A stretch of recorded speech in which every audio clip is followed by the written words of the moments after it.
இன்னைக்கு காலைல நம்ம தானே எல்லா வேலையும் பண்ணணும். மகாராணி மாதிரி எப்படி உட்காந்துருக்கு பாரு. அடுத்து என்ன பண்ணணும்னு கேட்டு பண்ணுதா பாரு. அதையாச்சும் வந்து சொல்லட்டும். 2 பேரையும் வச்சுக்கிறேன் அப்புறமேட்டு. என்ன டீ போட்டு கொடுத்துட்டியா? போய் போட்டு கொடு. நான் போட தான் பிடிக்காது, நீ தான் டீ ஸ்பெஷலிஸ்ட் ஆச்சு. அதெல்லாம் போட்டு கொடுத்துட்டேன். காலையில் சாப்பாடு என்ன செய்ய போகிற? காலையில் எப்பவும் போட்டா மாவு இருந்தால் இட்லி சுடுவேன், இல்லாட்டி தோசை சுடுவேன். எனக்கு என்ன பிடிக்குதோ அதை செஞ்சுக்குவேன்.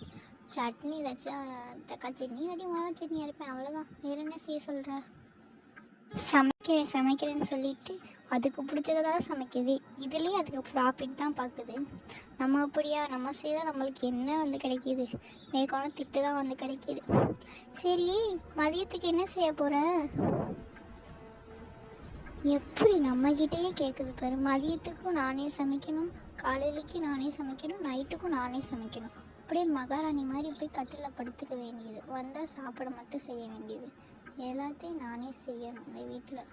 சும்மா ஒரு வாசத்தொலைச்சும் கூட்டுறது பெரிய வேலை மாதிரி பண்ணிக்கிட்டு இருக்கு. காலையில் இட்லி ஊற்ற போறியா இல்லை தோசை ஊற்ற போறியா? எனக்கு நான் தோசை ஊற்றிக்குவேன். மித்தவங்களுக்கு எல்லாத்துக்கும் இட்லி தான். உனக்கு வேணா நீ ஊற்றிக்கோ. அப்போ எதுக்கு சமைக்கிறேன்னு சொல்லுதா? எல்லாத்துக்கும் பிடிச்ச மாதிரி தானே சமைக்கணும். அது என்னமோ அவங்களுக்கு மட்டும் தோசை ஊற்றிக்காங்கன்னா மித்த எல்லாத்துக்கும் இட்லினா நான் கேட்டால் நானே ஊற்றி சாப்பிட்டுக்கணுமா? இதெல்லாம் என்ன நியாயமோ? ஆனால் இந்த வீட்டில் எல்லா சமையலும் அதான் பண்ணுறேன்னு வேறு பேர்.